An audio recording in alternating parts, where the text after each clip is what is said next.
Welcome back to Adventures of a Black Belt Sommelier. Thank you for joining us again. Adventures of a Black Belt Sommelier is sponsored by Four Paws Restaurant, the iconic fine dining restaurant in St. Paul, Minnesota, located in that very beautiful restored mansion behind me with superb food, attentive professional service, and I hope, attentive professional wine service since I'm the sommelier. People ask me a lot frequently, why does somebody have a large wine cellar? Why would somebody have hundreds of bottles of wine or thousands of bottles of wine? Why do people have wine cellars? And that question was answered very, very ably on Sunday night and on Monday night, this past Sunday and Monday night. Sunday night, I had some close friends for dinner.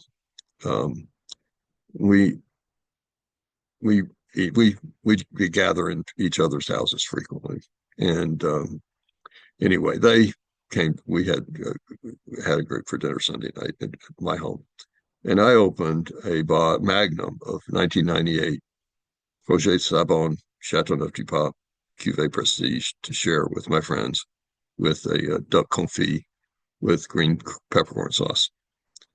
Well, it also had a roasted root vegetables in en croûte with the duck confit and the green peppercorn sauce.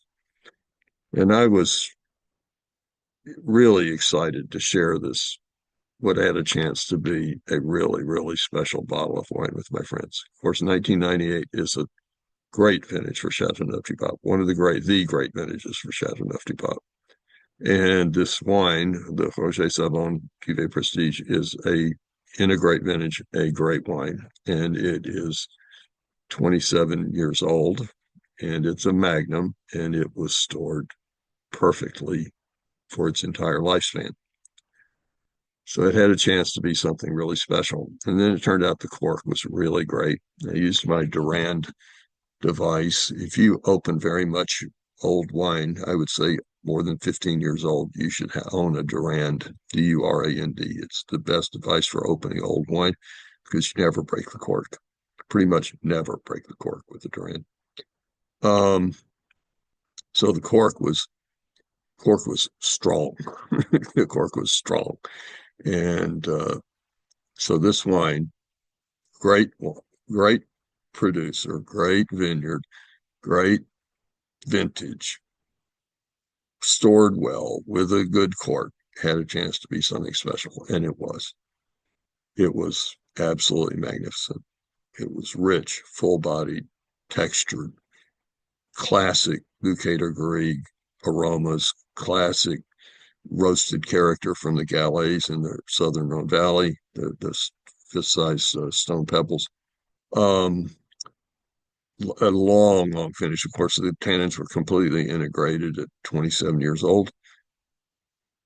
It just was absolute perfection. A long, long, long finish. Um, Complex, textured, rich, full body, beautiful, beautiful, beautiful wine. If it hadn't been stored the way it was stored for its entire life, it would not have been the same wine. Now, obviously, 27 years old, every bottle's different anyway. Every magnum's different anyway, because it kind of depends to a great extent on how good the cork is when wine gets old. This wine was lucky it had a great cork. But this bottle, if it even with the great cork, even with the great vintage, even with the great producer, if it hadn't been stored the way it was stored, it wouldn't have been the wine that it turned out to be at 27 years old. It was absolutely magnificent, magnificent.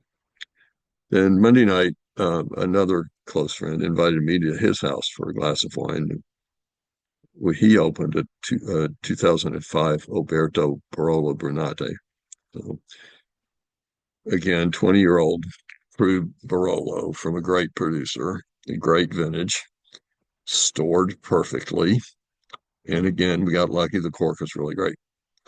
Another absolutely sensational, I don't know, 100 point, 98 point, 99 point, 97 plus point, whatever. Another incredible wine and another classic wine with the aromas of road tar and road petals and truffles and intense, rich red fruits. And again, at 20 years old, the tannins were completely integrated. Enormous mouthfeel. It was almost like a burgundy, and that it had that peacock's tail effect that the wine expands. The wine expands in your mouth like a peacock's tail when it's excited. Long, long finish. Sumptuous. It's a sumptuous wine. Um, it was perfection. Just with some cheese and pate. No fabulous, incredibly complicated dish construed to complement this wine. It was well, the cheeses were selected to complement the wine, but it was fabulous. And both wines, if they hadn't been stored the way they're stored, would not have been fabulous. So that's why you have wine cellar. And the other reason you have a wine cellar is because you're a gregarious, generous person and you like sharing special things with people you care about. If you neither of those wines, if I had picked up that bottle at a wine store Saturday, or my friend had picked up that bottle at a wine store Monday, have been remotely as good because they wouldn't have been stored well. And storage is everything. If I'd bought that magnum of Chateauneuf Pape online, or my friend had bought that bottle of Barolo online, who knows what you would get? There's no way to even guess at what the provenance of the wine is. Is it authentic? Is it counterfeit? Has it been stored well? Has it been, there's no way. Has it been in somebody's grandfather's attic? So that's why you have wine cellar, is so that you can share very special things with people you love. It's that simple. And sometimes you end up with something as great as that magnum of Chateauneuf du Pape or that bottle of Barolo. And that's really, really exciting when that happens. Thanks for tuning into Adventures of Black Belt Sommelier. I hope you'll come see me at Four Paws sometime. We really do have wonderful food, great service, and terrific wine, but both by the glass and by the bottle, and by the magnum, and by the double magnum. We have some really, really, really legendary wines in our wine cellar, and they're stored at 55 degrees and 70% humidity. And they're purchased from the primary source, so there's no question about authenticity. Come by and see me, and thanks for tuning in for Adventures of Black Belt Sommelier.